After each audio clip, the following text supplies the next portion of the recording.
নমস্কাৰ news 18 digital লাইভত মই সৌৰভ গাৰ্গ ৰাজ্যৰ 27 লাখ মহিলালৈ এটা সুখবৰ ইতিমধ্যে মুখ্যমন্ত্ৰীয়ে ঘোষণা কৰিছিল যে মুখ্যমন্ত্ৰীৰ যি আঁচনি আছে মহিলা উদ্যমিতা আঁচনি মহিলাসকলক স্বাৱলম্বী কৰিবৰ বাবে যিসকল মহিলাই আত্মসহায়ক গোটৰ লগত জড়িত যিসকলে বিভিন্ন ধৰণৰ কৃষি হওক বা অন্য ধৰণৰ পাট কাপোৰৰ বুৱা বা অন্য ধৰণৰ যিসমূহ ক্ষেত্ৰত জড়িত হৈ আছে যিসকলে স্বাৱলম্বী হ'ব বিচাৰে তেওঁলোকৰ বাবে ৰাজ্য চৰকাৰে পুনৰ ঘোষণা কৰিছে যে ৰাজ্যত থকা আত্মসহায়ক গোটৰ 36 লাখ মহিলা সদস্যৰ ভিতৰত প্ৰায় 27 লাখ মহিলাক এই মুখ্যমন্ত্ৰীৰ যি উদ্যমিতা আঁচনি আছে আঁচনিৰ অন্তৰ্ভুক্ত কৰা হ'ব আৰু তেওঁলোকক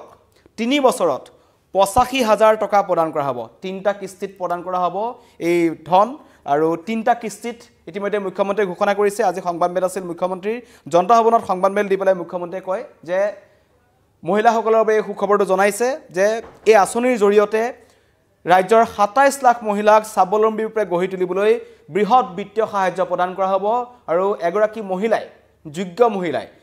85,000 টকাকৈ পাব প্ৰথম কিস্তিত পাব 10,000 টকা তেওঁলোকৰ একাউণ্টত সেই টকা সোমাব আৰু দ্বিতীয়ত 25,000 টকা দিয়া হ'ব দ্বিতীয়টো কিস্তিত আৰু শেষৰটো কিস্তিত 50,000 টকা দিয়া হ'ব আৰু তাৰে এই 50,000 টকা যোনটো দিব তাৰে 12,500 টকা হৈছে চৰকাৰী সাহায্য আৰু 12,500 টকা হৈছে ঋণ গতিকেলৈ মুখ্যমন্ত্ৰীয়ে ঘোষণা কৰিছে ৰাজ্যৰ মহিলাসকলৰ বাবে সুখবৰ ইতিমধ্যে ৰাজ্যৰ বিভিন্ন প্ৰান্তৰ পৰা মুখ্যমন্ত্ৰীয়ে কিছুদিন পূৰ্বে ঘোষণা কৰিছিল মুখ্যমন্ত্ৰী উদ্যমিতা আঁচনি আৰু কৈছিল যে মহিলাসকলক তেওঁলোকে এককালীন সাহায্য প্ৰদান কৰিব ধন প্ৰদান কৰিব তাৰ পিছতে ৰাজ্যৰ বিভিন্ন প্ৰান্তত থকা আত্মসহায়ক গোটৰ মহিলাসকলে মুখ্যমন্ত্ৰীক ধন্যবাদ জ্ঞাপন কৈছিল যে আমাৰ আত্মসহায়ক গোটৰ বা স্বাৱলম্বী কৰিবৰ বাবে মহিলাসকলক স্বাৱলম্বী কৰিবৰ বাবে ৰাজ্য চৰকাৰে যিসমূহ পদক্ষেপ গ্ৰহণ কৰিছে সেয়া প্ৰশংসনীয় আৰু মুখ্যমন্ত্ৰীয়ে আজি পুনৰ ঘোষণা কৰিলে যে ৰাজ্যত থকা আত্মসহায়ক গোটসমূহৰ প্ৰায় 36 লাখ মহিলাৰ ভিতৰৰ পৰা তেওঁলোকে এতিয়া 27 লাখ মহিলাক এই 85,000 টকাকৈ দিব তিনিটা কিস্তিত তেওঁলোকে ধন পাব এতিয়া বিভিন্ন ধৰণৰ ইয়াত তথ্য দিয়া হৈছে যে মুখ্যমন্ত্ৰী আজি জনতা ভৱনত যিখন সংবাদমেল দিলে তেওঁ তাত উল্লেখ কৰিছে যে মহিলা উদ্যমিতা আঁচনি ধন লাভ কৰিবলৈ কি যোগ্যতা থাকিব লাগিব মহিলাসকলৰ সকলোৱে এই ধন নাপাব হেতু এটা কথা থাকে গতিকে মুখ্যমন্ত্ৰীয়ে ঘোষণা কৰিছে যে কি থাকিব লাগিব আমাৰ ওচৰত আহি পৰিছে জনাইছো যে মহিলাসকল যিগৰাকী মহিলাই পাব এই ধন তেওঁ আত্মসহায়ক গোটৰ সদস্য হোৱাটো বাধ্যতামূলক আত্মসহায়ক গোটৰ মহিলা নহলে এই ধন ৰাখি যি 85,000 টকা পাব বুলি কৈছে তিনিটা কিস্তিত তেওঁলোকে নাপাব গতিকে যিগৰাকী মহিলাই পাব বা পাবলগীয়া হলে সেই মহিলাগৰাকী আত্মসহায়ক গোটৰ সদস্য হোৱাটো বাধ্যতামূলক হেতু প্ৰথম কথা মুখ্যমন্ত্ৰীয়ে উল্লেখ কৰিছে দ্বিতীয়তে কৈছে সাধাৰণ শ্ৰেণীৰ মহিলা যিসকল জেনেৰেল কাষ্টৰ হয় যিসকল সাধাৰণ শ্ৰেণীৰ মহিলা তেওঁলোকৰ ক্ষেত্ৰত তিনিটাকৈ অধিক সন্তান থাকিব নোৱাৰিব তিনি সন্তানৰ অধিক মাতৃয়ে জেনেৰেল কাষ্টৰ যিসকল আছে তেওঁলোকে তিনিটা সন্তানৰ অধিক যদি সন্তান তেওঁলোকৰ থাকে তেওঁলোকে এই 85,000 টকাটো পোৱাৰ পৰা তেওঁলোকে বিৰত থাকিব তেওঁলোকে নাপাব তেওঁলোকক যোগ্য বুলি ধৰা নহব লগতে কৈছে সংৰক্ষিত ইকল ৰিজাৰ্ভ আছে সংৰক্ষিত মহিলাৰ 4টাতকৈ অধিক সন্তান থাকিব নোৱাৰিব জেনেৰেল কাষ্টৰ খিনিৰ কাৰণে তিনিটা সন্তান মহিলা যিসকলে পাব আৰু সংৰক্ষিত যিসকল কাষ্টৰ আছে সংৰক্ষিত শ্ৰেণী যিসকল মহিলা আছে তেওঁলোকৰ ক্ষেত্ৰত 4টা সন্তান থাকিব পাৰিব 4টা সন্তানতকৈ অধিক সন্তান থাকিলে এই মুখ্যমন্ত্ৰী উদ্যমিতা আঁচনিৰ অন্তৰ্ভুক্ত নহব সেইগৰাকী মহিলা মৰাণ মটককে ধৰি বিভিন্ন শ্ৰেণীৰ ক্ষেত্ৰতো সৰ্বোচ্চ সীমা হ'ব 4টা মৰাণ মটক যিবোৰ আছে তেওঁলোকৰ ক্ষেত্ৰতো কৈছে যে তেওঁলোকৰ যিসকল মহিলা থাকিব তেওঁলোকৰ ক্ষেত্ৰতো কিন্তু সৰ্বোচ্চ 4টা সন্তানে ধৰা হ'ব 4টা সন্তানৰ যদি অধিক থাকে তেন্তে এই আঁচনিৰ সুবিধা মহিলাসকলে লাভ নকৰে তেওঁলোক আত্মসহায়ক গোটৰ মহিলা হলেও তেওঁলোকে লাভ নকৰে গতিকে জেনেৰেল কাষ্টৰ ক্ষেত্ৰত কোৱা হৈছে যিসকল সাধাৰণ শ্ৰেণীৰ লোক তেওঁলোকক তিনিটা সন্তান থাকিব পাৰিব তেওঁলোকৰ তাৰ পিছত তেওঁলোকে এই আঁচনিৰ বাবে তেওঁলোকে এপ্লাই কৰিব পাৰিব বা আঁচনিৰ তেওঁলোকে সোমাব বা আঁচনিৰ ধন পাব কিন্তু তাৰ আগত তেওঁলোকক চাব তেওঁলোকৰ ব্যক্তিগত ক্ষেত্ৰত তেওঁলোকক চালিজাৰি চোৱা হ'ব সাৰ্ভে কৰা হ'ব যে তেওঁলোকৰ কিমান সন্তান আছে যদি 3টি সন্তানতকৈ অধিক থাকে তেন্তে নাপাব আৰু অন্য যিসকল সংৰক্ষিত আছে সংৰক্ষিতসকলে 4টা সন্তানৰ অধিক হলে তেওঁলোকে নাপাব আৰু তাতকৈ এটা ডাঙৰ কথা শিক্ষাৰ ক্ষেত্ৰতো গুৰুত্ব দিয়া হৈছে ধন জধে মধে দিয়া হোৱা নাই বুলি মন্তব্য কৰা হৈছে কৈছে এগৰাকী মহিলাৰ বেকগ্ৰাউণ্ড চোৱা হ'ব মহিলাগৰাকীৰ সন্তান যদি এগৰাকী সাধাৰণ শ্ৰেণীৰ মহিলাৰ 3টি সন্তান আছে সেই 3টা সন্তান যদি বয়স হৈছে তেওঁলোকে স্কুললৈ গৈছে নাই বিদ্যালয়লৈ যোৱাটো বাধ্যতামূলক যিসকল মহিলাই 85,000 টকা লাভ কৰিব মুখ্যমন্ত্ৰী উদ্যমিতা আঁচনিৰ জৰিয়তে তেওঁলোকৰ সন্তানক স্কুললৈ পঠাব লাগিব স্কুলত যাব লাগিব বিশেষকৈ কন্যা সন্তান বিদ্যালয়লৈ যোৱাটো বাধ্যতামূলক কন্যা সন্তানসকল যিকোনো কাৰণত হ'লেও যাবই লাগিব কাৰণ ইতিমধ্যে আমি দেখিছোঁ কেন্দ্ৰীয় চৰকাৰৰ বেটি বচাও বেটি পঢ়াও দৰে ডাঙৰ ডাঙৰ আঁচনি দিছে যাতে ৰাজ্যৰ বা দেশৰ মহিলাসকলে তেওঁলোকে উচিত শিক্ষা লাভ কৰে এই আঁচনিখনৰ লগতো ক'ৰবাত নহয় ক'ৰবাত শিক্ষাটো কিন্তু সাঙুৰ খাই আছে আৰু কন্যা সন্তানক যদিহে বিদ্যালয়লৈ নাযায় তেন্তে এই আঁচনিৰ সুবিধা তেওঁলোকে নাপাব গতিকেলৈ সেইসকল মহিলাক আগতীয়াকৈ জনাইছে মুখ্যমন্ত্ৰীয়ে আৰু কৈছে যিগৰাকী মহিলাই এই মুখ্যমন্ত্ৰী উদ্যমিতা আঁচনিৰ জৰিয়তে এই ৮৫,০০০ টকাটো পাব তেওঁৰ কিন্তু বা যোনে এপ্লাই কৰিব বিচাৰিছে তেওঁ বেংকত কোনো ধৰণৰ ঋণ থাকিব নালাগিব কাৰোবাৰ যদি লোন আছে তেওঁ এই মুখ্যমন্ত্ৰী উদ্যমিতা আঁচনিৰ অধীনত নাহিব তেওঁ সেই ৮৫,০০০ টকাটো ৩টা কিস্তিত নাপাব মহিলাগৰাকীৰ পৰিয়ালৰ কোনো লোক চৰকাৰী চাকৰিয়াল হ'ব নোৱাৰিব চৰকাৰী চাকৰিয়াল থকা মহিলাৰ যদি স্বামীয়ে বা সন্তানে যদি চৰকাৰী চাকৰি কৰিছে বা তেওঁৰ পৰিয়ালৰ অন্য সদস্যই যদি চৰকাৰী চাকৰি কৰি আছে তেন্তে এই আঁচনিৰ সুবিধা আপোনালোকে লাভ নকৰিব তৃতীয় আৰু চতুৰ্থ বৰ্গীয় চাকৰিয়াল হ'লে বিবেচনা কৰা হ'ব থাৰ্ড গ্ৰেড আৰু ফ'ৰ্থ গ্ৰেডৰ যদি কৰ্মচাৰী হয় তেনে ক্ষেত্ৰত কিছুমান বিবেচনা কৰা হ'ব বুলি কৈছে কিন্তু বৰ্তমানলৈকে সেইটো স্পষ্ট কৰি দিয়া হোৱা নাই সময়ত বিবেচনা কৰা হ'ব মহিলাগৰাকীৰ ঘৰত 4চকীয়া বাহন থাকিব নোৱাৰিব এই আঁচনিৰ বাবে যিসকল মহিলাই এপ্লাই কৰিব তেওঁলোকৰ ঘৰত যদি 4চকীয়া বাহন থাকে তেন্তেও কিন্তু এই মুখ্যমন্ত্ৰী উদ্যমিতা আঁচনিৰ যিটো সুবিধা তেওঁলোকে লাভ নকৰিব তেওঁলোকে এপ্লাই কৰিব নোৱাৰিব লগতে মন্ত্ৰী বিধায়ক প্ৰাক্তন বিধায়কৰ পৰিয়ালে এই আঁচনিৰ সুবিধা লাভ নকৰিব মুখ্যমন্ত্ৰীয়ে আগতেই কৈছিলে যে এইবোৰ ক্ষেত্ৰত বন্ধ কৰি দিয়া হ'ব ৰাজপত্ৰিত বিষয়ৰ পৰিয়ালে এই আঁচনিৰ সুবিধা লাভ কৰিব নোৱাৰিব উচ্চপদস্থ বিষয়া ৰাজপত্ৰিত বিষয়ৰ পৰিয়ালে এই আঁচনিৰ সুবিধা লাভ কৰিব নোৱাৰিব সুৰাৰ দোকানৰ অনুজ্ঞাপত্ৰ ট্ৰাক্স এস্ক্ৰেবেট যিসকলে আয়ৰ পৰিশোধ কৰা পৰিয়ালৰ লোকে এই আঁচনি লাভ নকৰিব যাৰ সুৰাৰ দোকান আছে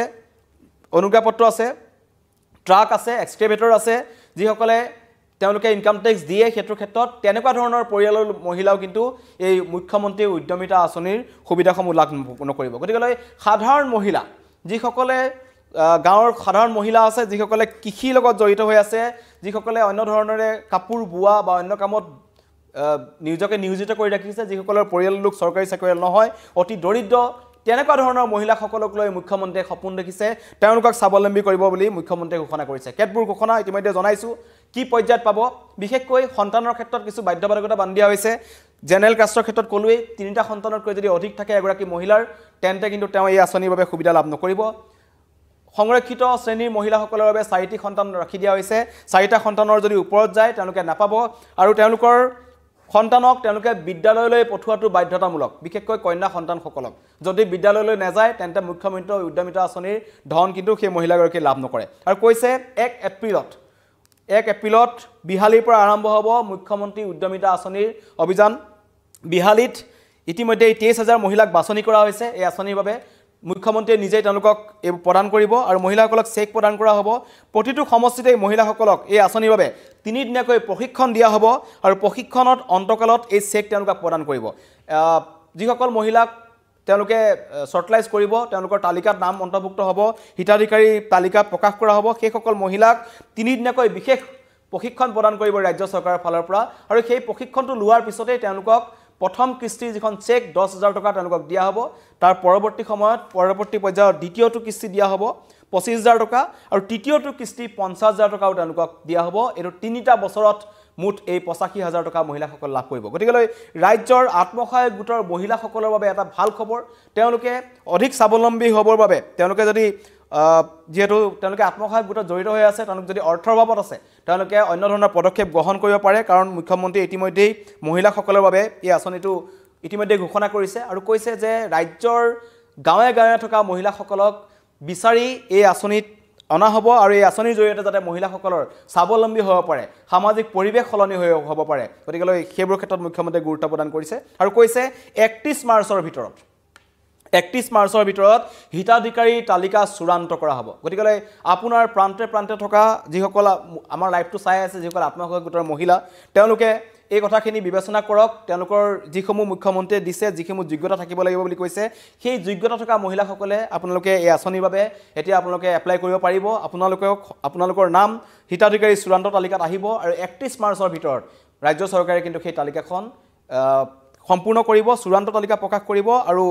সেই 27 লাখ মহিলাৰ নাম তেওঁলোকে তাত সন্নিৱিষ্ট কৰিব আৰু যি 27 লাখ মহিলাক তেওঁলোকে প্ৰদান কৰিব 85,000 কোটি টকা আৰু এই সমগ্ৰ গোটেই যিটো আঁচনি আছে মুখ্যমন্ত্ৰী উদ্যমিতা আঁচনি যিখনক সকলোৱে প্ৰশংসা কৰিছে ৰাজ্য চৰকাৰে ব্যয় হ'ব 3,200 কোটি টকা 3,200 কোটি টকা ব্যয় কৰি ৰাজ্য চৰকাৰে মহিলাসকলক স্বাৱলম্বী কৰিবৰ বাবে এই প্ৰচেষ্টা হাতত লৈছে মুখ্যমন্ত্ৰীৰ দূৰদৰ্শী প্ৰচেষ্টা সকলোৱে শলাগ লৈছে বিভিন্ন ধৰণৰ প্ৰান্তৰ মহিলাসকলৰ ফালৰ পৰা ইতিমধ্যে আমাৰ ওচৰত কিছুমান মন্তব্য আহি পৰিছে তেওঁলোকে কৈছে মুখ্যমন্ত্ৰীক ধন্যবাদ জ্ঞাপন কৰিছে আৰু তেওঁলোকক এনেকুৱা ধৰণৰ এটা সুবৰ্ণ সুযোগ দিয়াৰ বাবে যিসকল মহিলাই আত্মসহায়ক গোটৰ জৰিয়তে কাম কৰি আছে তেওঁলোকে এই সুবিধাসমূহ পাব গতিকেলৈ হিতাধিকাৰী তালিকা প্ৰকাশ হ'ব ইতিমধ্যে জনালে মুখ্যমন্ত্ৰীয়ে আজি সংবাদমেল আছিল মুখ্যমন্ত্ৰীয়ে সংবাদমেলত কি মন্তব্য কৰিছে আমি আপোনালোকক শুনাব বিচাৰিছো আত্মসহায়ক গোটৰ আন্দোলনটো অসমত যথেষ্ট পুৰণা 36 লাখ মহিলা সংগঠিত হ'ল এতিয়া তেওঁলোকৰ আমি সামূহিক কাম আৰু ব্যক্তিগত প্ৰয়াস আমি দুইটাকে সমান্তৰালভাৱে লৈ যাব খুজিছো তেওঁলোকৰ এটা চ্যানেল ওপেন হৈ আছে যে বেংকৰ পৰা তেওঁলোকে সামূহিকভাৱে লোন ল'ব পাৰে কিন্তু কোনোবাই ব্যক্তিগতভাৱেও কিবা কৰিব খোজে তেওঁলোকৰ কাৰণে আমি এখন আঁচনি নিৰ্মাণ কৰিছিলো মহিলা মুখ্যমন্ত্ৰীৰ মহিলা উদ্যমিতা আঁচনি আমি আত্মসহায়ক গোটৰ মহিলাসকলক গ্ৰুপ বুলি পইচা নিদিও আমি ইন্ডিভিজুৱেল দিম তাৰমানে 10 গৰাকী মেম্বাৰ থাকিলে 10 গৰাকীকে আমি ইন্ডিভিজুৱেলি প্ৰথমবাৰ আমি 10,000 টকা দিম 10,000 টকাটোৰ উপযুক্ত ব্যৱহাৰ যেতিয়া তেওঁলোকে কৰিব পাৰে দ্বিতীয়বাৰ আমি তেওঁলোকক 25,000 টকা দিম তাৰে 12,500 চৰকাৰে দিব 12,500 বেংকৰ পৰা আমি লৈ দিয়াৰ ব্যৱস্থা কৰিম য'ত নেকি ক্ৰেডিট গ্যাৰান্টি স্কিম চৰকাৰে কৰিব যাতে বেংকৰো ক্ষতি নহয় আৰু থাৰ্ড ইয়াৰত আমি তেওঁলোকক 50,000 টকালৈকে লৈ যাব খোজো 10 25 50 টোটেলি 85,000 rupeesলৈকে তেওঁলোকক আমি লৈ যাব পাৰোঁ এতিয়া কথা হ'ল যে আমাৰ 36 লাখ মেম্বাৰ আছে আমি 36 লাখকে দিম নেকি প্ৰথম কথা ইয়াত আমি এটা নিয়ম কৰিছিলো যে যদি সাধাৰণ মহিলা হয় তেতিয়ালে এই স্কিমটো তাৰ কাৰণেহে মুকলি যাৰ সন্তান তিনিটাতকৈ বেছি নহয় ইয়াত দুটা আৰু আমি ইম্পৰ্টেন্ট পইণ্ট লগাইছিলো যে মহিলা উদ্যমিতা কৰিব কিন্তু ঘৰত যদি ছোৱালীক স্কুলত নপঠোৱাকৈ ৰাখি থৈ দিয়ে তেতিয়ালেতো তেওঁক উদ্যমী মহিলা বুলি আমি ক'ব নোৱাৰো গতিকে সেকেন্ড আমি চেকআপ কৰিছিলো যে মহিলা গৰাকী ল'ৰা ছোৱালী স্কুলত গৈছে নে নাই বিশেষকৈ ছোৱালীজনী যদি ল'ৰা আৰু ছোৱালী যদি স্কুলত যোৱা নাই বিশেষকৈ ছোৱালীজনী যোৱা নাই তেওঁ এই আঁচনিখনৰ বাবে নিৰ্বাচিত নহব থাৰ্ড আমি কৈছিলো যে এই মহিলা গৰাকী কোনো বেংকত ঋণ আদি থাকিব নালাগে এই গোটেই কেইটা ক্ৰাইটেৰিয়াত 29 লাখ মহিলা নিৰ্বাচিত হ'ল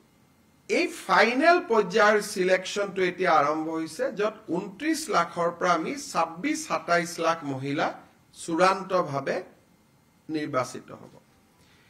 31 মাৰ্চত এই তালিকাখন আমি সমাপ্ত কৰিম ফাইনালি আমি আপলোড কৰিম যে এইখনে হিতাধিকাৰীৰ তালিকা মুখ্যমন্ত্ৰীৰ মন্তব্য শুনিলে কেনেকৈ আপোনালোকে এই আঁচনি ধন লাভ কৰিব মুখ্যমন্ত্ৰী ইতিমধ্যে কৈছে আৰু মই আপোনালোকক গোটেইখিনি ব্যাখ্যা কৰিলো গতিকেলৈ আৰম্ভ হ'ব 1 এপ্ৰিলৰ পৰা বিহালীৰ পৰা এই মহিলা উদ্যমিতা আঁচনি আৰম্ভ হ'ব আৰু এই আঁচনিৰ জৰিয়তে 27 লাখ মহিলাক আঁচনিৰ বাবে যোগ্য বিবেচিত কৰা হ'ব আৰু 31 মাৰ্চত হিতাধিকাৰী তালিকা চূড়ান্ত কৰা হ'ব মুখ্যমন্ত্ৰীয়ে ঘোষণা কৰিছে গতিকেলৈ যিসকল মহিলাই যোগ্য তেওঁলোকে এই আঁচনিৰ বাবে এপ্লাই কৰিব পাৰিব আৰু আপোনালোকে লাভ কৰিব 85,000 টকা তিনিটা কিস্তিত মুখ্যমন্ত্ৰীৰ উদ্যমিতা আঁচনিৰ জৰিয়তে গতিকেলৈ চাই থাকিব প্ৰতিটো মুহূৰ্তৰ খবৰৰ বাবে নিউজ 18 অসম নৰ্থ ইষ্ট আমি সকলো মুহূৰ্তৰ খবৰ প্ৰতিটো মুহূৰ্তৰ খবৰ প্ৰতিটো প্ৰান্তৰ খবৰ আপোনালোকে আনি থাকো আৰু আজি এই যি অৰুণোদয় আঁচনিৰ পিছত ৰাজ্য চৰকাৰৰ যি এটা নতুন আঁচনি আৰম্ভ হ'ল ধ্বজাবাহী আঁচনি মহিলা উদ্যমিতা আঁচনি আঁচনিৰ বিষয়ে জনালোঁ মুখ্যমন্ত্ৰীয়ে কিছু সময় পূৰ্বে সংবাদমেল দিছিল আৰু সংবাদমেল যোগে তেওঁ ক'লে যে এই আঁচনিৰ জৰিয়তে গাঁৱৰ প্ৰান্তে প্ৰান্তে থকা গাঁৱৰ বিভিন্ন ভিতৰত থকা মহিলাসকলক যিসকলে স্বাৱলম্বী হ'ব বিচাৰে যিসকলে কাম কৰিব বিচাৰে তেওঁলোকক আৰ্থিক সাহায্য